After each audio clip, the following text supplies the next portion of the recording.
कई moral landmark रचित करने का काम किया है।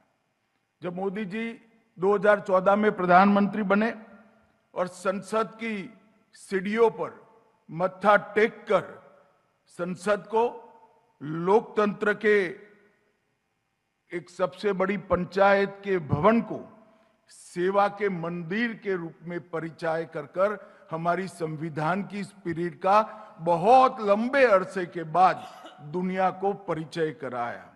आपने लाल किले से प्रधानमंत्री को प्रधान सेवक बनाकर आने वाली कई पीढ़ियों में सत्ता का उद्देश्य क्या होता है इसके मायने समझाने का और मार्गदर्शन करने का काम किया है।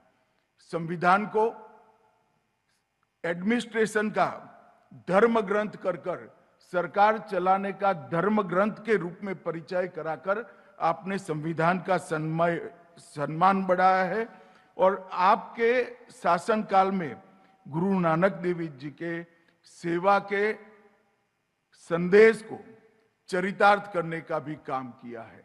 समर्थ रामदास ने एक कल्पना रखी थी शासन की, उपभोग शून्य स्वामी। आपने उपभोग शून्य स्वामी की कल्पना को चरितार्थ कर हमेशा राष्ट्र प्रथम के भाव को आगे बढ़ाया है। सादगी, संपर्क की विशेषता, दृढ़ता, दूरदर्शिता, अथाह परिश्रम और राष्ट्र प्रथम का भाव, ये हमेशा के लिए आपको पूरे भारत के नेताओं में एक अलग भांति का, अलग पंक्ति का नेतृत्व के रूप में प्रस्थापित करेगा, इसमें मुझे कोई संशय नहीं है। आपने एनडीए को एक राजनीतिक गठबंधन से ऊपर उठकर देश की चिंता करने वाले राजनेताओं का और संवेदनशील राजनीतिक दलों का समूह बनाया। आज एनडीए 22 सरकारों के साथ, राज्य सरकारों के साथ 292 संसद सभ्यों के साथ, 144 राज्यसभा के संसद सभ्यों के साथ, 2315 विधायकों के साथ और 222 से अधिक विधान परिषद के सदस्यों के साथ देश के 80% भूभाग और 76% आबादी पर शासन कर रहा है। वो ये आपके 12 साल के यशस्वी कार्यकाल का ही परिणाम है। आपने एनडीए को गठबंधन की राजनीति को अस्थिरता नहीं पर समान लक्ष्य वाले भारत को समर्पित राजनीतिक दलों का समूह बनाने का काम किया है। मंत्री जी राज्य के मुख्यमंत्री और प्रधानमंत्री काल के 25 साल पूरे करेंगे।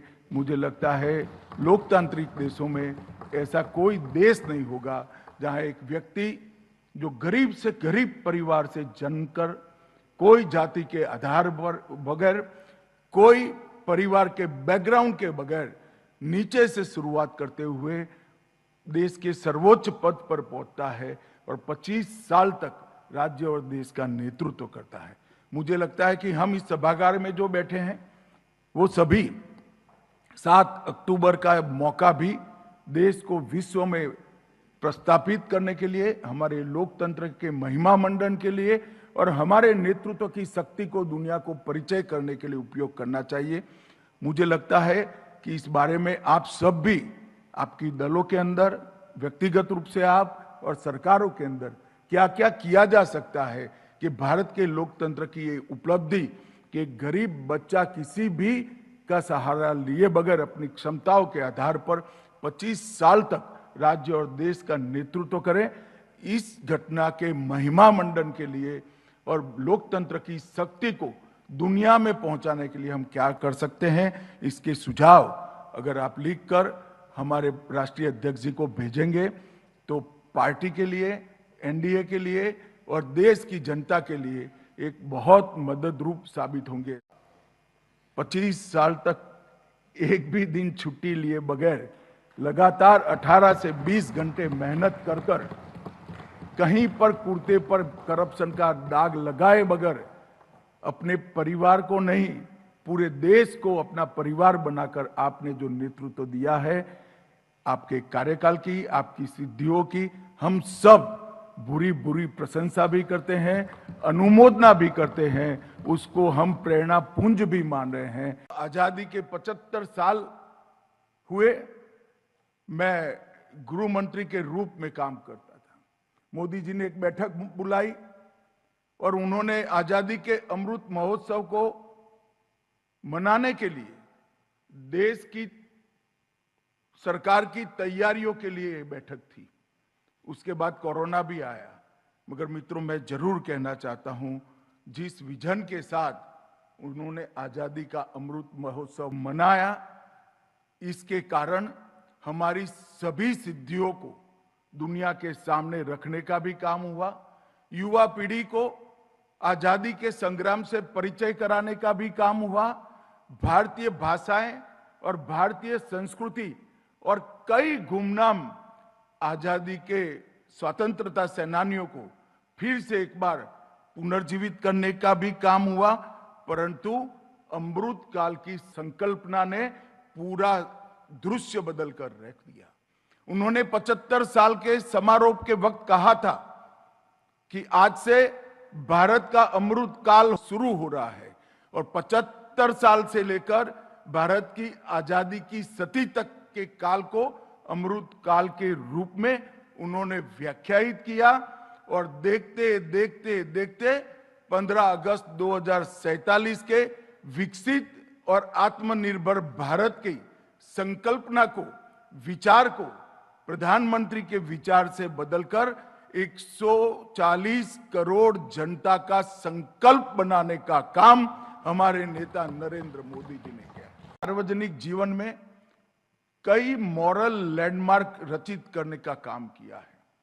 जब मोदी जी 2014 में प्रधानमंत्री बने और संसद की सीढ़ियों पर मत्था टेक कर संसद को लोकतंत्र के एक सबसे बड़ी पंचायत के भवन को सेवा के मंदिर के रूप में परिचय कर हमारी संविधान की स्पिरिट का बहुत लंबे अरसे के बाद दुनिया को परिचय कराया। आपने लाल किले से प्रधानमंत्री को प्रधान सेवक बनाकर आने वाली कई पीढ़ियों में सत्या का उद्देश्य क्या होता है, इसके मायने समझाने का और मार्गदर्शन करने का काम किया है।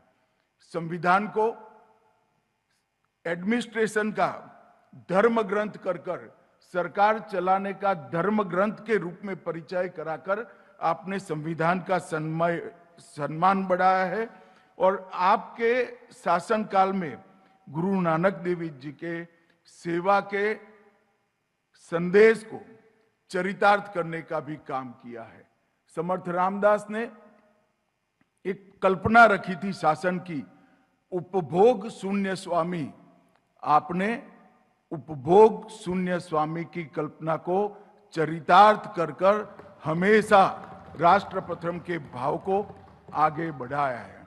सादगी, संपर्क की विशेषता, दृढ़ता, दूरदर्शिता, अथाह परिश्रम और राष्ट्र प्रथम का भाव, ये हमेशा के लिए आपको पूरे भारत के नेताओं में एक अलग भांति का, अलग पंक्ति का नेतृत्व के रूप में प्रस्थापित करेगा।